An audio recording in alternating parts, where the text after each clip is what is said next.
Hello, ici Ellie de La Voix qui crie dans le désert, le podcast du groupe de méditation Inuani. On se retrouve pour un nouvel épisode où je reprends les différents partages qu'on a eus après les dernières méditations avec le groupe, avec Rodolfo et Viviane, nos guides spirituels. Ce qu'on a discuté, c'est de notre énergie. Finalement, on entend souvent, on a une énergie de telle couleur, on a une aura de telle couleur, mais qu'est-ce que ça veut dire tout ça?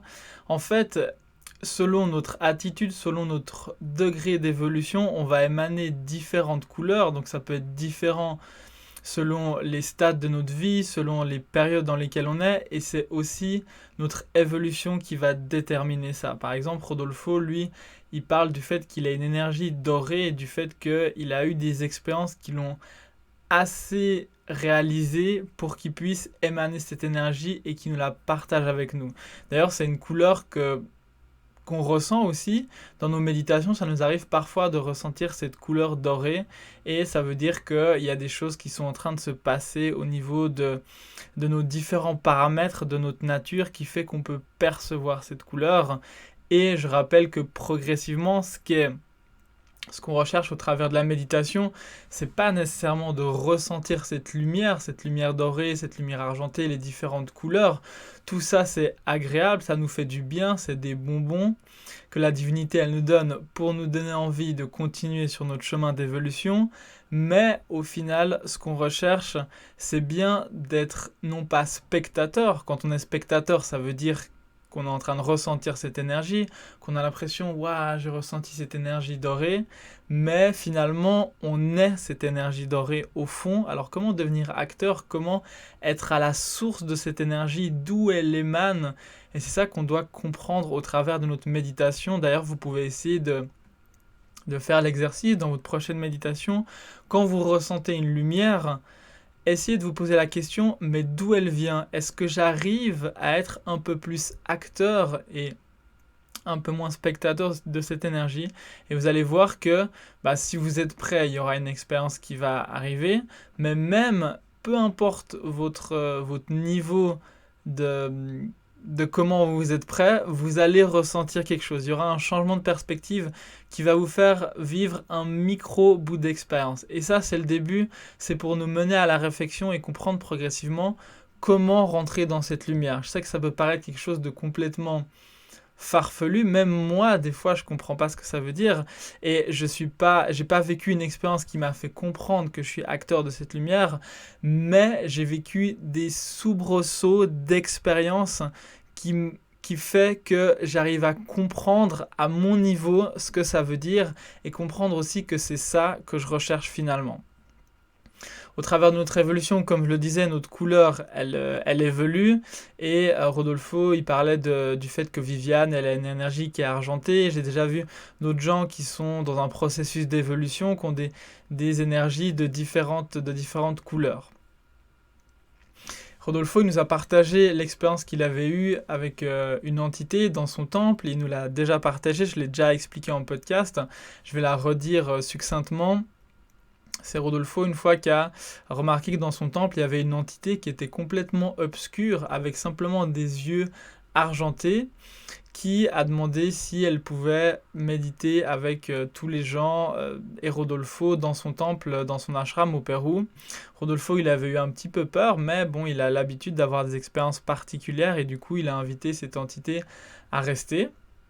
Elle est restée un certain temps et son énergie qui était obscure, elle s'est finalement devenue de plus en plus légère pour finalement se transformer en lumière. Et Rodolfo il expliquait que cette entité, elle avait cette énergie obscure autour de lui parce qu'elle avait durant sa vie certainement eu des préoccupations seulement pour elle-même et que du coup tu te mets un voile sur toi-même et qui a fini par s'éclaircir progressivement au travers des méditations. Donc cette personne, bien sûr, elle était désincarnée, elle était décédée, mais elle restait là, elle restait dans une certaine dimension de conscience, et elle se sentait pas bien, elle savait pas pourquoi, mais elle a senti qu'elle avait trouvé quelque chose qui allait lui faire du bien au travers des méditations avec Rodolfo.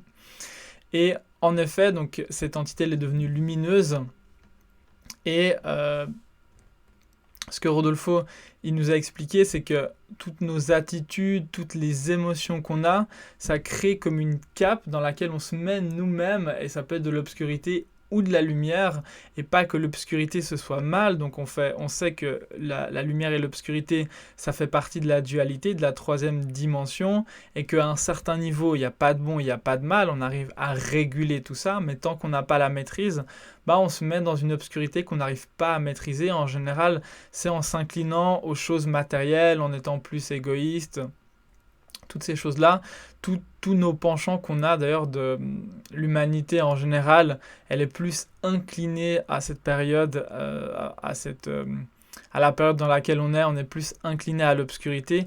D'ailleurs, c'est pour ça qu'il y a une bonne partie de notre réceptivité qui est atrophiée par rapport à certaines époques où on était plus connecté à la nature, de par notre culture, de par toutes nos habitudes, tout ce vers quoi on est poussé avec les différentes forces sociétales et individuelles aussi.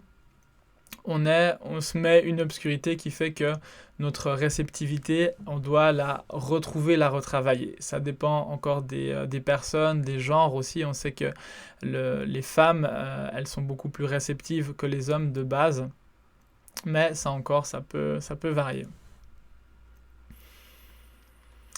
Après un certain temps que cette entité, elle a médité dans le temple, elle a dit à Rodolfo qu'elle se sentait mieux, elle a senti qu'il y avait une force qui l'attirait, certainement pour une nouvelle réincarnation où cette entité, elle allait pouvoir continuer son évolution progressivement comme on le fait tous.